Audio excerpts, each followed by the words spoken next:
Hola, yo soy Milena Moreno, bienvenida, bienvenido a este curso sobre el apego. Y vamos a entrar directamente en materia definiendo qué es el apego, porque hay muchas definiciones. Por lo general se ve como algo negativo, como qué feo apegarme, qué feo tener un apego. Por lo general se relaciona a ser una persona dependiente, vulnerable, se ve como aspectos negativos, como hay que erradicar el apego, pero esto está muy alejado de lo que es en realidad. Así que vamos a empezar definiéndolo desde la psicología. Fue John Bowlby quien por primera vez definió y hizo todo un estudio, del que luego les voy a contar, sobre este concepto del apego y de los estilos de apego, ¿no?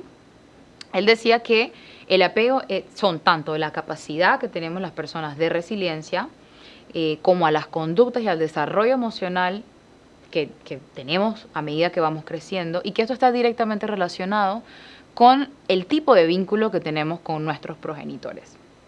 Otra forma de definirlo es como cualquier forma o comportamiento que hace que una persona busque proximidad con otro individuo de su preferencia. Es como una manera de buscar cercanía. Y en ese sentido, casi me atrevería a decir que todos los mamíferos y muchas otras especies tienen ese sistema de apego porque es un sistema de supervivencia. Es algo que nos va a ayudar a sobrevivir en conjunto, en manada, como en tribu, como le queramos llamar, porque evidentemente el ser humano es un ser social, no somos seres solitarios, individuales, que nos va muy bien cuando nos quedamos solos. Está clarísimo que eso no es cierto, ¿no? Entonces, el apego es algo completamente natural, es un mecanismo de adaptación y de supervivencia, pero que como es tan, digamos, amplio, porque depende de la historia individual de cada persona, de las capacidades y características particulares de cada quien, y eso se desarrolla como en la capacidad que tiene la persona para vincularse con otras personas, para mantener cierta proximidad, para poder sobrevivir. Y vamos a hablar específicamente también de la etapa de la primera infancia, ¿no? Cuando todavía no sabemos ni siquiera hablar, dependemos enteramente de nuestros progenitores. Es una etapa de mucha vulnerabilidad en la que si tú no tienes un apego emocional hacia tus figuras, pues probablemente quieras alejarte o quieras huir o no puedas sobrevivir porque no estás buscando esa proximidad. Eso hace, por ejemplo, que muchos niños lloren cuando no ven a sus papás o a sus mamás, pues es justamente este sistema de supervivencia, de alerta, todo el sistema nervioso, que también les voy a explicar también cómo el sistema nervioso está involucrado en todo este sistema de apego. Y que no es solamente decir, bueno, pero soy dependiente. No, porque está el apego seguro y están los apegos no seguros. Entonces vamos a hablar de los dos, aunque el apego seguro es más fácil de entenderlo o de visualizarlo, mientras que los apegos no seguros pues son bastante amplios. Como dije, también depende mucho de particularidades individuales, es decir, que los ejemplos que voy a usar acá pues tendrán ustedes que adaptarlos a su propia historia, ¿no? Porque no todas las personas somos iguales. Entonces, ¿cómo se ve una persona con un apego seguro? John Bowlby hizo una investigación en la que dividió a grupos de bebés, algunos que sí tenían apegos seguros, otros con apegos ansiosos y otros con apegos evasivos. Y los tenía como en un saloncito en el que dejaba que sus progenitores, mamá o papá, entraran y luego se fueran. Y dependiendo de la reacción que tenían estos niños, pues se daban cuenta de si tenían apego seguro o ansioso o evasivo. Él se dio cuenta, por ejemplo, que los niños con apego seguro, cuando su figura, su progenitor, su progenitora, salía de la habitación y no lo veían más, lloraban mucho. Lloraban y lloraban y lloraban y lloraban sin poder calmarse hasta que volviera a aparecer su papá o su mamá. Mientras que los que tenían apego evasivo se mostraban indiferentes ante esa separación, y cuando llegaba nuevamente la figura de apego, su manera de acercarse era con cierta resistencia, como que lloraban cuando llegaba, no les gustaba que los cargaran o intentaban como físicamente separarse de ellos, los recibían con resistencia. Y los niños con apego no seguros, pues cuando salía su papá o su mamá, lloraban un ratito, pero luego podían enfocar su atención en jugar. No estaban hiperalerta, pero tampoco tomaban ninguna actitud en resistencias. Podían adaptarse tranquilamente, se fue, y confiaban en que iba a regresar, no sé, se ocupaban de jugar. Cuando llegaba nuevamente la figura, volvían a conectarse tranquilamente, fácilmente, sin llanto, sin pataleo, sin resistencia, ¿no? Entonces, una persona con apego no seguro, pues, tiene una buena capacidad de desarrollar intimidad saludable con otras personas. No le tiene miedo al abandono, no tiene miedo a la soledad. Si en algún momento alguien no les invita, qué sé yo, a una fiesta, no están imaginándose una película en su cabeza de por qué no los invitaron. Simplemente, bueno, no sé, tal vez se lo olvido. No les dan un gran significado emocional y hasta traumático de experiencias que viven en su día a día, pues. A diferencia de las personas que tienen apegos no seguros, ¿no? El apego se puede decir que es como una huella, que tiene una connotación emocional muy fuerte, porque el inconsciente se comunica con un lenguaje simbólico y emocional. Nuestro inconsciente no habla español, ni inglés, ni ningún otro idioma. Es un lenguaje simbólico y emocional. Todas las memorias inconscientes que tenemos son memorias emocionales. Podemos tener memorias guardadas que son emocionales y que no existe una imagen de eso que me pasó hasta mucho tiempo después que puede que aparezca. Son memorias que resurgen, ¿no?, del inconsciente. Entonces, vamos ahora a entrar en qué son estos apegos no seguros, ¿no? ¿A qué se refieren? Pues, como dije, los apegos no seguros son infantes que tuvieron heridas relacionadas a su vínculo con su progenitor. Van a tener un conflicto en torno a esta figura principal, sea que haya estado o que no haya estado, por las razones que sea que no haya estado. O sea, que no estuvo porque tenía que trabajar todo el día y me tenía que quedar sola, cuidando a mis hermanitos, o que sí estaba, pero nunca estaba disponible para mí, nunca me preguntaba cómo me sentía, si necesitaba ayuda en algo, solo se preocupaba porque yo comiera y fuera a la escuela, digamos. No había una atención hacia mi ser, hacia quién realmente soy.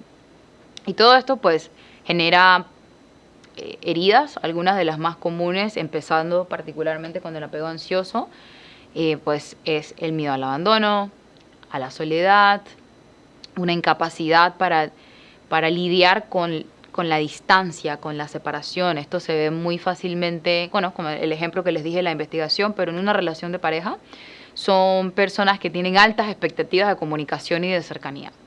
O sea, escríbeme todos los días, varias veces al día, y si no lo haces, aparece este sistema de apego, ¿no? Como con una gran desesperación. Como que entra en un estado de desesperación. Son personas que se irritan fácilmente cuando no tienen ese, digamos, como ese bombardeo de amor y de atención. O sea, esperan mucho amor, esperan mucha atención, mucha comunicación. Y si no reciben eso, rápidamente interpretan que no son suficientes, o que les falta algo, o que les van a abandonar.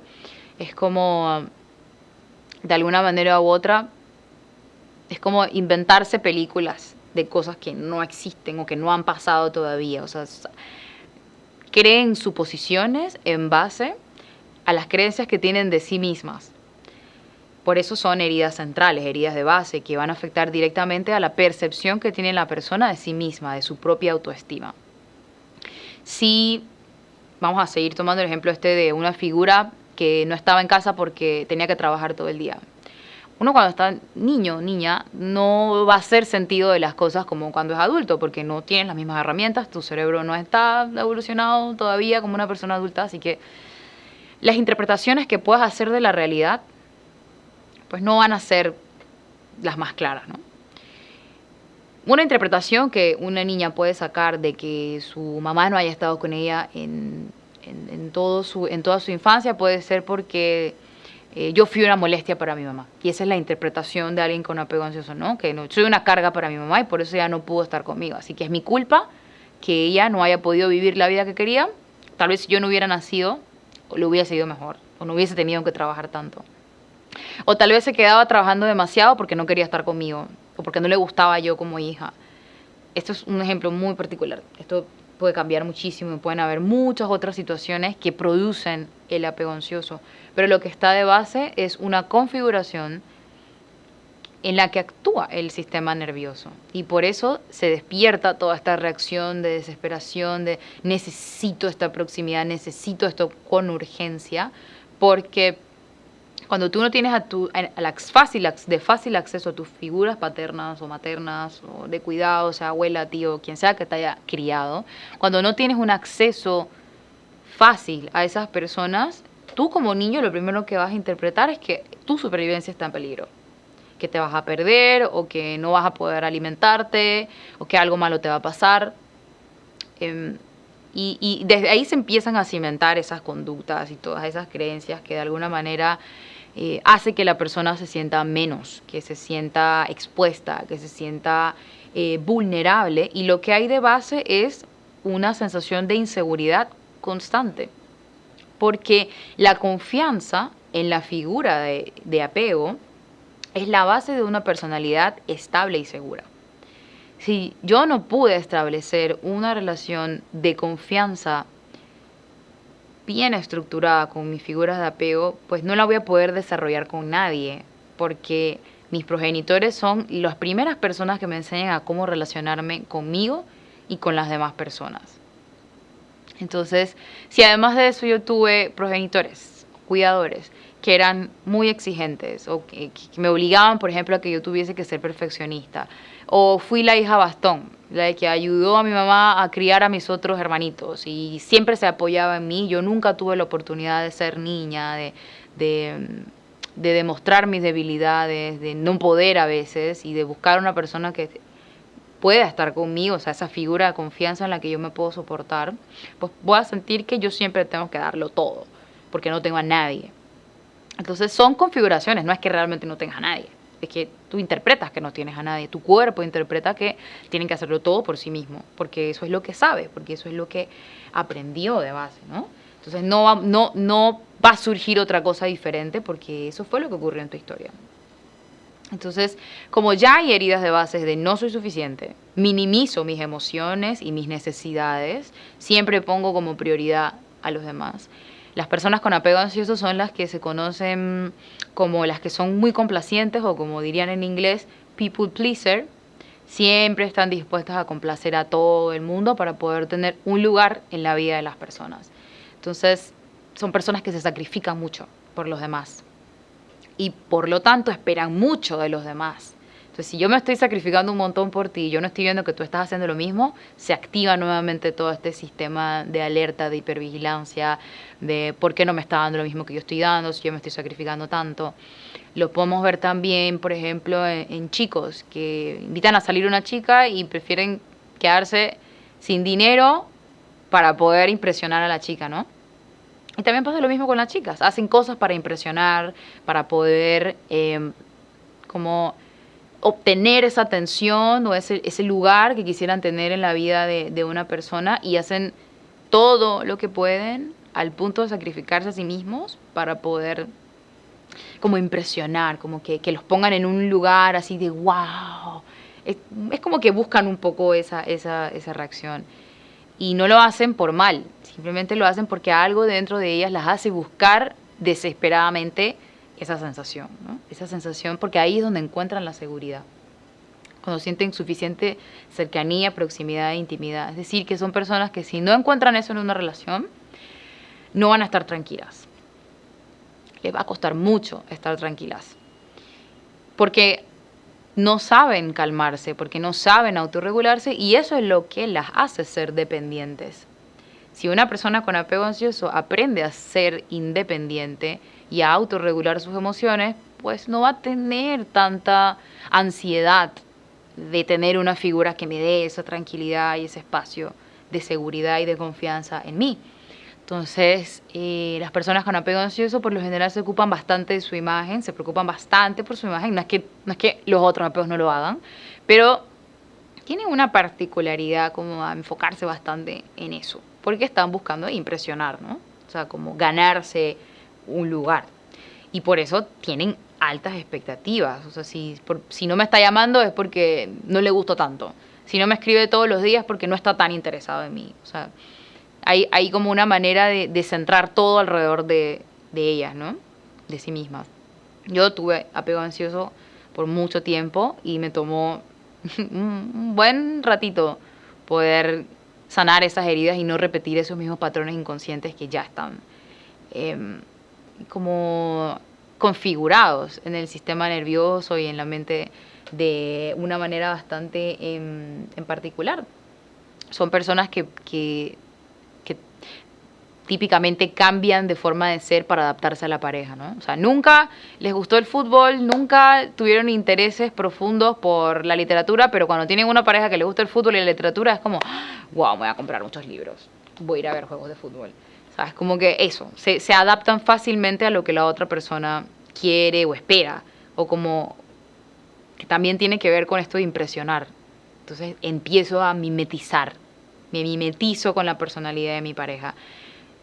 Y eso se hace a un alto costo, que es no ser quien de verdad soy. Entonces, por eso tienden a ser bastante exigentes, como a pedir bastante de la relación, a pedirle bastante a las personas, porque es que están poniendo bastante en juego. Y esto no las hace malas personas. De hecho, por lo general las personas con apego ansioso tienden a ser muy buenas parejas.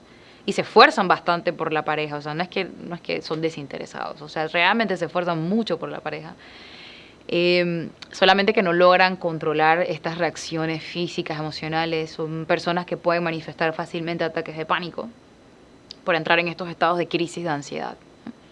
Entonces, digamos que su antídoto, por hablar de uno en particular, es aprender a calmarse y a regular sus emociones. ¿Cómo puedo estar en calma si no tengo toda la atención de mi pareja? ¿O cómo puedo estar en calma si mi pareja está ocupada por 2, 3 semanas y no va a tener disponibilidad o tanto acceso a esa persona, ¿no? Pero voy a estar constantemente inquieta, pero podría hacer el esfuerzo y podría sacrificarse un poquitito más, ¿y por qué no lo está haciendo? Entonces ahí ya van ciertas conductas que pueden identificar para vernos, para verse, ¿no? Que es la idea de este curso, que puedan ir identificando cuáles son sus propios patrones. Y la verdad es que el apego ansioso es bastante distinguible, por ejemplo, del apego evasivo, que es completamente diferente.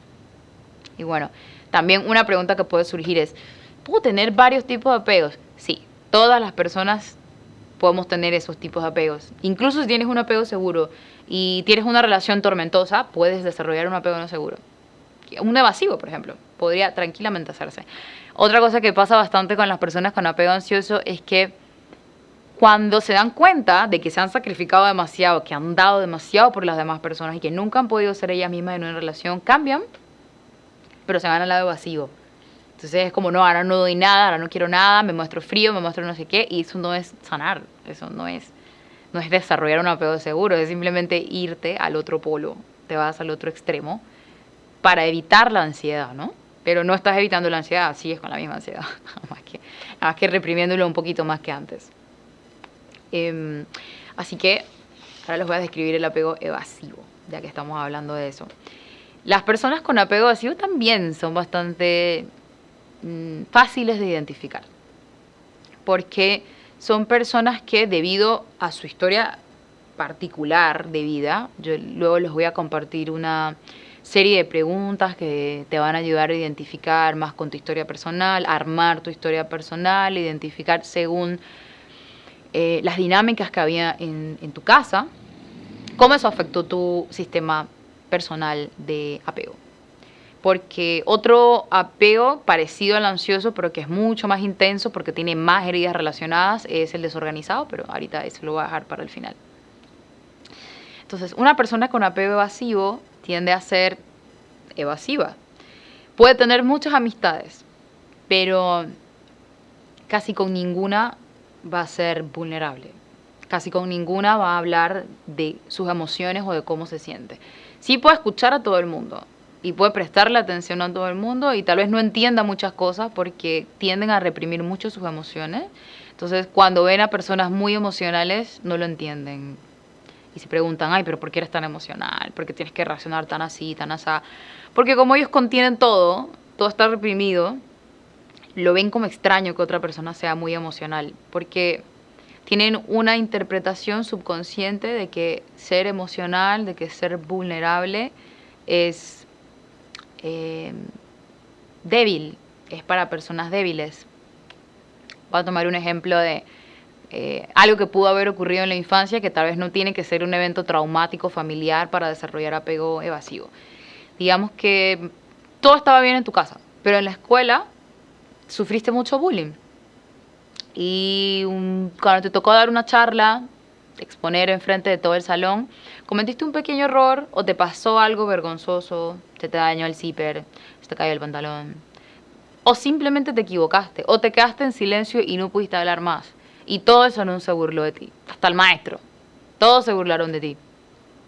Eso crea una herida tan potente, pero tan fuerte, que puede hacer que una persona se cierre por completo y cree una muralla de, bueno, ahora nadie entra, no puedo confiar en nadie. Porque una de las heridas bastante particulares del apego evasivo es la desconfianza, o sea, el no poder confiar en otras personas para abrirse ni para expresarse. Lo evitan de sobremanera. Cada vez que están en una relación, sea amistosa o de pareja, cuando sienten proximidad, pueden querer evitarla, pueden rápidamente empezar a evadirte o a darte excusas para no verte, o te dicen que necesitan un espacio porque ha sido demasiado, y no lo están haciendo porque no te quieran ver, sino porque tal vez se están sintiendo tan conectados que para eso ellos es un peligro. Lo interpretan como algo que no debe pasar. No pueden verme tan vulnerable. No puedo mostrarme tan vulnerable con esta persona porque entonces va a ver quién de verdad soy. Y pues obviamente esto hace que tengan relaciones muy superficiales, que en realidad que les cueste mucho, por ejemplo, tener amistades sinceras y realmente que se preocupen por cómo se sienten. O sea, pueden evitar incluso estar en pareja, porque estos son casos que también veo mucho en la psicoterapia, en las sesiones, ¿no? La mayoría de mis pacientes evasivos no han tenido muchas relaciones románticas o no han tenido ninguna, a pesar de tener 35 años. Y no es que esto esté malo, ni que hay, claro, tienes que tener relaciones, pero las evitan porque no quieren esa proximidad, porque les da como una ansiedad sentir tanta proximidad, y no es que la van a manifestar. Las personas con apego evasivo casi nunca te van a manifestar cómo se sienten, aunque estén ardiendo de rabia. No te lo van a manifestar, se lo van a tragar todo. A diferencia de una persona con apego evasivo que te arma como algo realmente grande donde hagas algo que no les gusta o no estés cumpliendo con sus expectativas. El evasivo te pone frío, te pone una muralla de aquí no pasas. Te contesto frío, no me intereso mucho por ti. Esas son sus maneras como de alejar a la gente. Y lo hacen con una intención de protegerse, no lo hacen porque tú no seas suficiente o porque te odien o porque tú no seas una buena persona. Son personas que le tienen mucha ansiedad al rechazo. Digamos que ir a decirle a alguien que les gusta, pues, no lo van a hacer, no se van a arriesgar tan fácilmente a ser rechazados o a ser rechazadas, ¿no? Y por eso no se abren, por eso no cuentan cómo se sienten, porque tal vez cuando estaban chiquitas alguien se burló de ellos, de cómo se sentían o de lo que les pasó, o tal vez su propia familia se burlaba de cuando lloraban o hacían algo en particular que los hizo sentir tanta vergüenza que se cerraron por completo. O sea, son personas que también le tienen como cierta resistencia a esta emoción en particular, que es la vergüenza. O sea, van a evitar de sobremanera el sentir vergüenza. Es algo que es una herida central de este tipo de apego. También otra herida central es la crítica.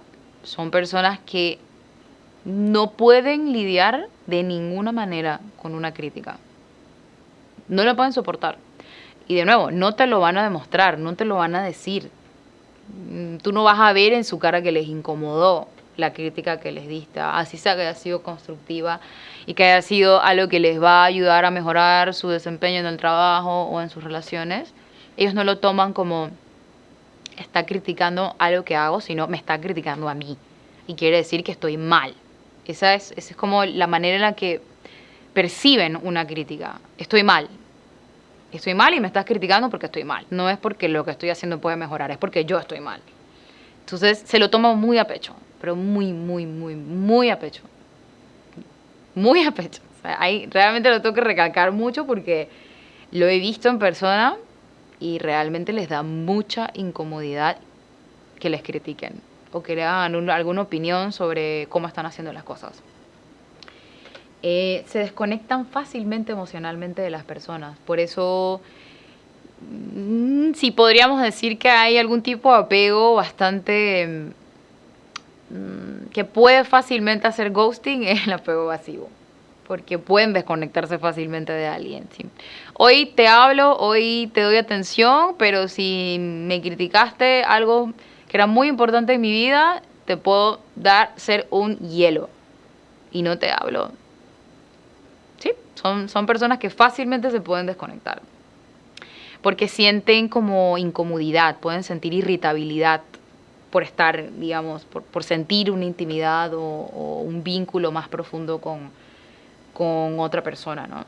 Y creo que ya con alguna de estas ideas se pueden ir haciendo un perfil de cómo se mueven estas personas, ¿no? De que son personas que ¿cuáles son sus necesidades emocionales principales para poder sentir seguridad en un vínculo? Pues es sentir que tienen independencia. Son personas que, por ejemplo, no tienen relaciones con otras personas porque, hablando de pareja específicamente, porque sienten que pueden perder su independencia. Y siempre esto se vuelve una excusa. No, pero es que si me meto en pareja ya no va a tener la misma independencia que tengo. Cosa que en realidad depende de con quién te relaciones. No es que todas las personas van a cortarte tu independencia. O sea, eso no tiene por qué pasar así.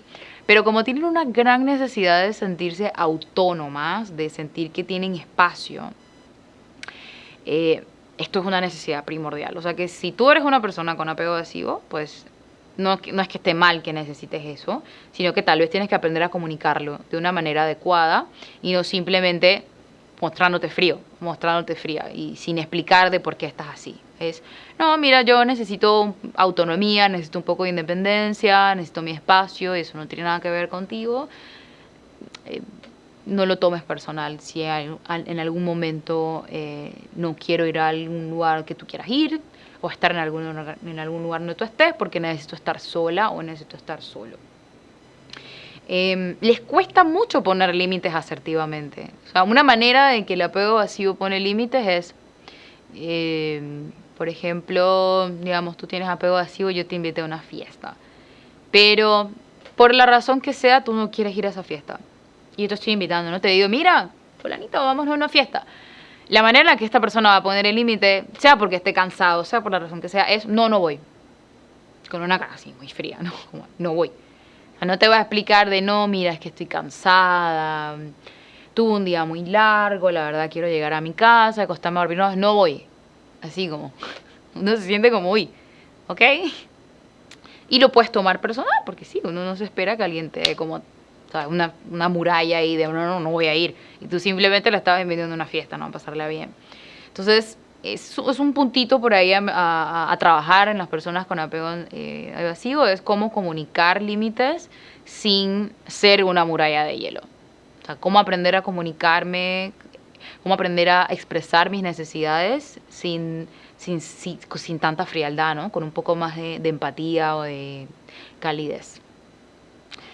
Tenemos entonces al otro apego, el que les mencioné, desorganizado. En inglés se llama fearful avoidant, porque son personas que, esto también puede que lo hayan visto bastante, que son personas que mantienen una dinámica que en inglés se le conoce como el push and pull.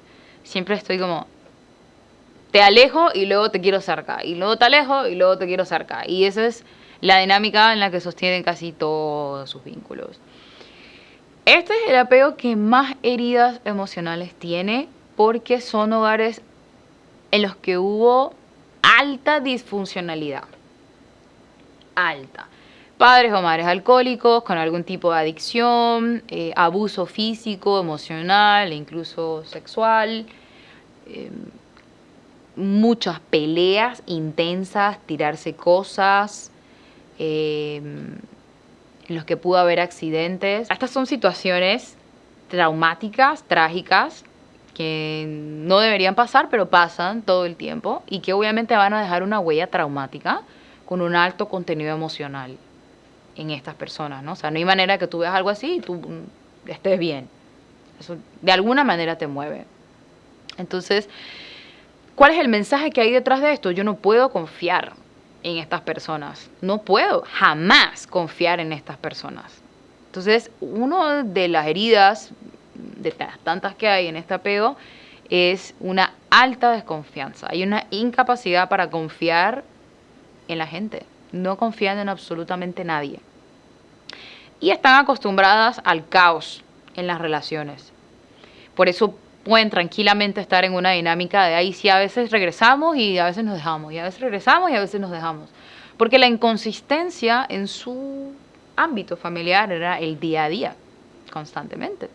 Y no se podía confiar en estas personas porque no podían suplir una figura de soporte como progenitores porque estaban muy conflictuados por las razones que sean. Como dije, también pasa con padres alcohólicos, abusivos o maltratadores, o mamás con adicciones, por ejemplo, que no estuvieron disponibles para ti. Más bien tú tenías que estar hipervigilante. Entonces, son personas que tienden a estar muy hipervigilantes, ¿no? Cuando algo está bien, aparece la desconfianza. Esto no está bien, que todo esté bien. Y arman un conflicto para poder sentir nuevamente seguridad, porque es como si el conflicto les diera una sensación de seguridad, pero obviamente no es seguridad lo que sienten. Es simplemente como algo familiar. Les hace sentir familiaridad, porque así era la dinámica que había en casa. Y la verdad es que siempre vamos a buscar las cosas que nos parecieron o que nos parecen familiares, ¿no? Entonces, si yo crecí en un entorno conflictivo, no me va a parecer extraño tener relaciones conflictivas o caóticas.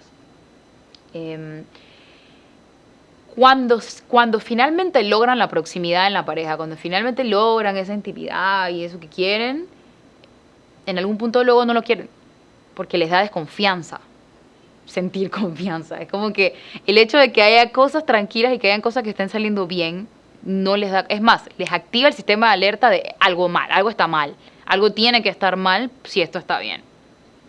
Entonces, es como si esperaran el caos siempre en todas las relaciones, ¿no? Hay como una tendencia a aceptar el caos en los vínculos como parte natural del vínculo. O sea, no son personas que pueden estar mucho tiempo en una relación disfuncional porque estuvieron mucho tiempo en un hogar disfuncional. O sea, es una proyección de eso, ¿no? Entonces, tienen como una alta necesidad de seguridad, pero no tienen ni idea de cómo se siente la seguridad en realidad, ¿no? Necesitan mucha intimidad y mucha proximidad, pero nunca ponen límites. Nunca te van a poner límites. Nunca lo van a hacer. Pero se vuelven muy volátiles para protegerse. Y no es que siempre tengan que ser agresivos o agresivas, pero pueden tener reacciones con mucha pasión, con mucha euforia, con mucha resistencia, por esta tendencia como a un poco el conflicto, a que el caos esté presente en su manera de vincularse con otras personas, ¿no? Otra emoción que sienten bastante es la culpa y también el miedo al abandono. O sea, digamos que ese miedo al abandono está bastante presente en los apegos ansiosos. Tal vez el apego evasivo no tiene una alta predisposición a eso como lo tienen estos otros dos, ¿no? Entonces, ¿cuáles son algunas necesidades emocionales que puede tener este apego? Pues necesitan constantemente probar a las personas.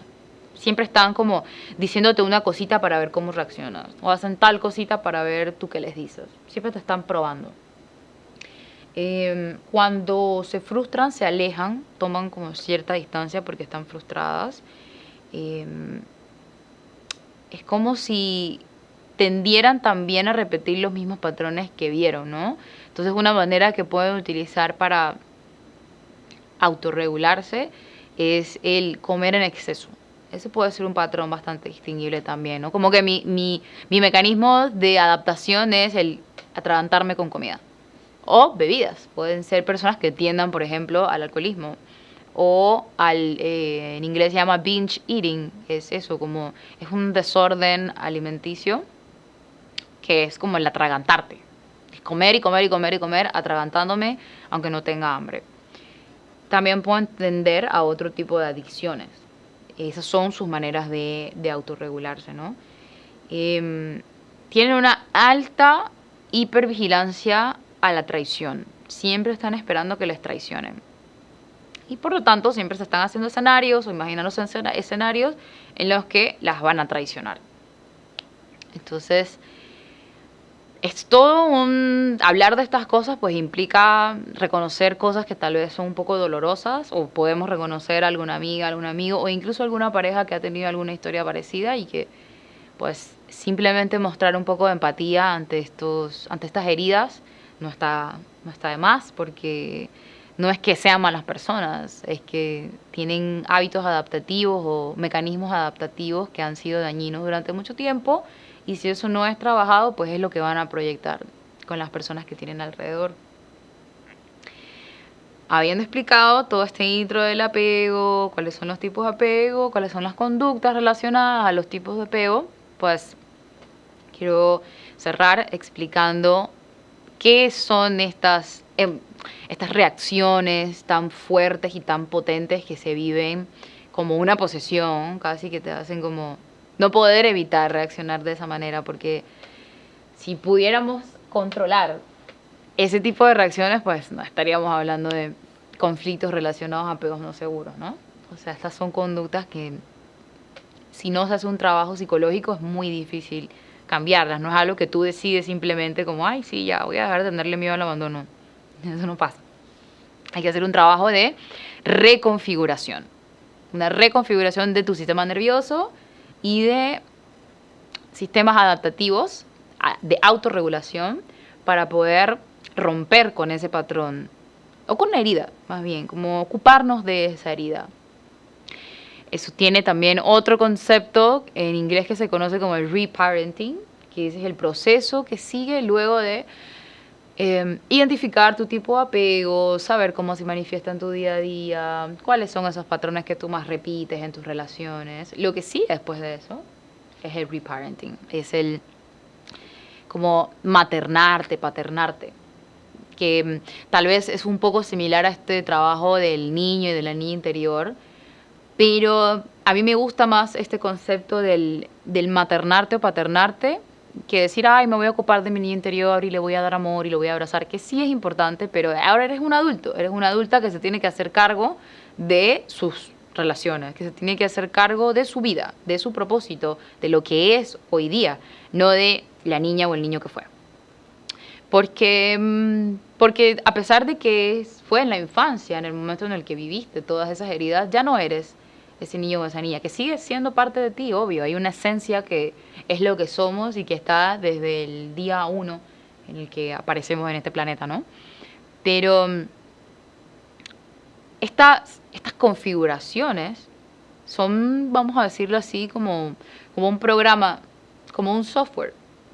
Es como una configuración emocional, una configuración neuromuscular, porque nos hace sentir tensión, por ejemplo, cuando no recibo atención. Todos mis músculos puede que se tensen, que mi respiración cambie, que entre en un estado de hipervigilancia. Y eso es mi sistema nervioso inconscientemente dirigiendo estas reacciones. Entonces, cuando yo siento ansiedad porque mi pareja no me ha escrito en todo el día, o porque mi amiga lleva 4 días sin escribirme y la veo subiendo historias con otras personas y yo tengo apego ansioso, empieza una sensación de desesperación, de preocupación constante, de qué estará pasando, por qué no me ha invitado, por qué no me ha hablado. Y empieza todo el mecanismo que te puede llevar incluso a un ataque de pánico o a una crisis de ansiedad. Mientras que a una persona con apego evasivo lo que la puede llevar es a quedarse enteramente sola y a no tener absolutamente a nadie en quien confiar, porque no le interesa o porque es indiferente hacia las relaciones con otras personas. Y como dije en un inicio, somos seres sociales, somos mamíferos, necesitamos aliarnos con otras personas porque también crecemos gracias a esos vínculos. Entonces no se puede desmeritar el tener una buena amistad o tener una buena relación como si eso fuese innecesario, ¿no? Necesitamos vivir para poder crecer, para poder darnos cuenta de nuestras actitudes. O sea, si no es porque hay otra persona que me está diciendo, oye, a veces eres un poco grosera, tal vez yo no me daría cuenta que soy grosera. Y que eso es lo que evita que otras personas se quieran acercar a mí, por tomar un ejemplo, ¿no?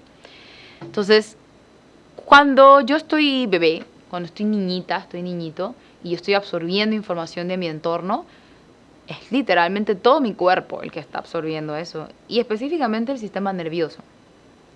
Vamos a hablar rápidamente de la teoría polivagal porque sustenta toda esta teoría. Y el nervio vago es el nervio más largo que tenemos en todo el cuerpo, que va desde la base del cráneo hasta el final de la columna vertebral. Y conecta con todos los órganos principales. Por eso es el nervio más largo que tenemos. Es el que recoge la mayor cantidad de información del entorno y la envía a los órganos y a todo el sistema nervioso. Es también el nervio que está conectado con nuestro sistema parasimpático. ¿Qué es el sistema parasimpático? Bueno, tenemos nuestro sistema autónomo, que es parte del sistema nervioso y es el que conduce nuestras reacciones de alerta, que es lo que nos ayuda a sobrevivir, por ejemplo. Es lo que hace que yo libere una hormona que me hace sentir miedo y me prepara para huir o para pelear, para yo poder sobrevivir, ¿no? Entonces, es un sistema de supervivencia. Pero como este sistema de supervivencia ya ha cambiado tanto y ya no soy un niño o una niña que vive en un bosque que me va a aparecer un león y me va a matar, pues hay otras formas, otras maneras de interpretar ese peligro y eso es lo que hace la mente, la parte inconsciente de lo que somos, ¿ves? Darle una interpretación a las cosas que estamos viviendo. Entonces, por ejemplo, para mí puede ser peligroso no ver a mi progenitor o mi progenitora cerquita de mí.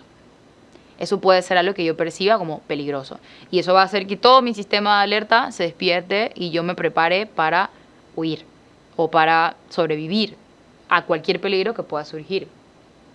Entonces, si yo no aprendí, por ejemplo, a calmarme, me quedaba mucho tiempo llorando y llorando y llorando hasta que llegara mi figura de apego, que era algo que me pasaba. Por dar un ejemplo muy rápido, yo recuerdo que mi mamá salía a sacar citas de hospitalarias muy tempranito, tipo 4 de la mañana.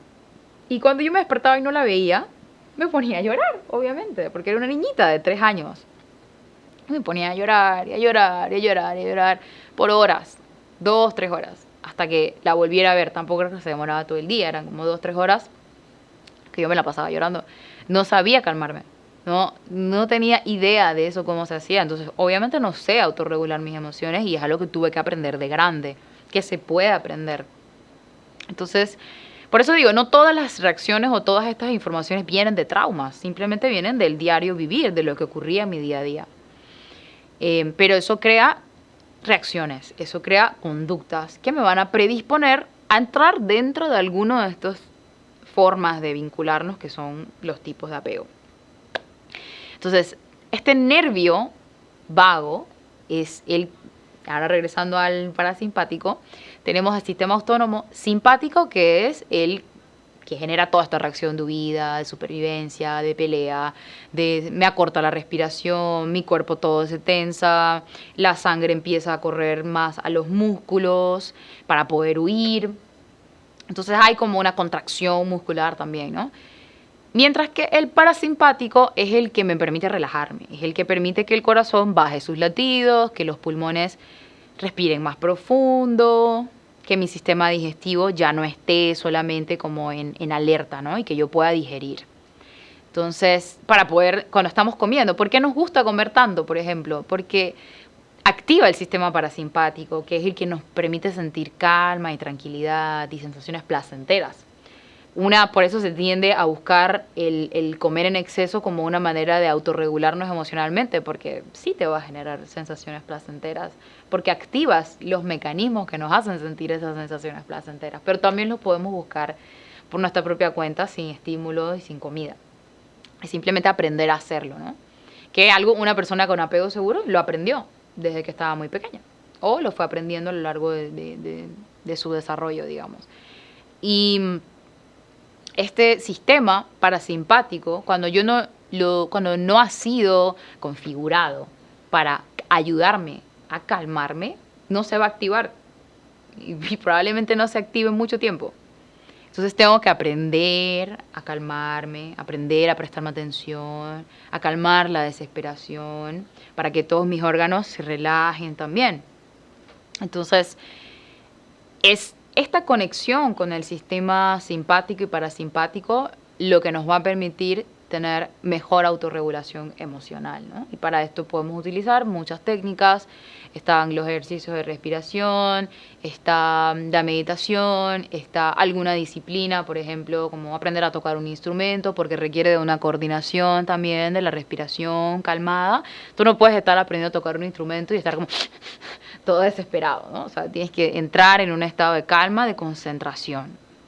Cantar, o sea, hay muchos mecanismos para aprender a activar ese sistema de calma y de tranquilidad, que ya va a depender de tus propias particularidades como persona y de lo que necesites en tu tipo de apego en particular, ¿no? Pero todas estas configuraciones inconscientes están directamente conectadas con esto que les comento de la teoría polivagal, y que lo que buscamos es reconfigurar esos patrones que me hacen sentir desesperación cuando no me escriben, o que me hacen mostrarme completamente rígido y frío emocionalmente cuando siento que me critican, por ejemplo, porque lo veo como un ataque. Entonces, es esta reconfiguración lo que toma tiempo. Porque tú conscientemente puedes decir, sí, ya yo quiero ser una persona independiente y no quiero depender de absolutamente nadie para sentirme bien, pero tu sistema nervioso lo sigue necesitando. Y bueno, ahí es donde hay una desconexión entre lo que yo sé conscientemente y lo que mi cuerpo está programado para hacer. Entonces hay que darle tiempo a que el cuerpo también pueda ser parte de ese proceso de reconfiguración, aprender a ser paciente, a no desesperarme por no ser esa persona que quisiera ser actualmente, poder relacionarme abiertamente con otras personas, mostrarme con seguridad, con confianza cuando hablo, cuando entro a un lugar, cuando me presento ante otras personas, y poder ser un yo genuino, no un inventado o uno que simplemente busca complacer a los demás o que busca esconderse para que no le vean como realmente es. Bueno, espero que esto haya sido lo suficientemente claro para que puedan empezar un camino de autoconocimiento, de mejorar sus relaciones con otras personas, y no solo con otras personas, sino tu relación contigo mismo, ¿no? Porque hay que aprender a identificar cuáles son las creencias que yo tengo sobre mí misma que afectan la manera en la que yo me vinculo con otras personas. Si yo no me siento suficiente, pues no es algo que voy a proyectar y que tal vez se va a sentir falso si lo hago porque no lo estoy creyendo. Entonces no es lo mismo que yo diga, ay sí, soy lo máximo, soy genial, me miro al espejo y me repito todos los días que nadie es mejor que yo, pero en el fondo siempre te pones de último lugar, nunca pones límites, quieres complacer a todo el mundo. Entonces hay una incongruencia. Y esa incongruencia se le conoce como disonancia cognitiva, ¿no? Que eso se habla mucho en la psicología cognitivo-conductual. Pero bueno, eso es todo por esta clase. Gracias por haberme escuchado y van a estar recibiendo un material de apoyo con esta clase. Gracias.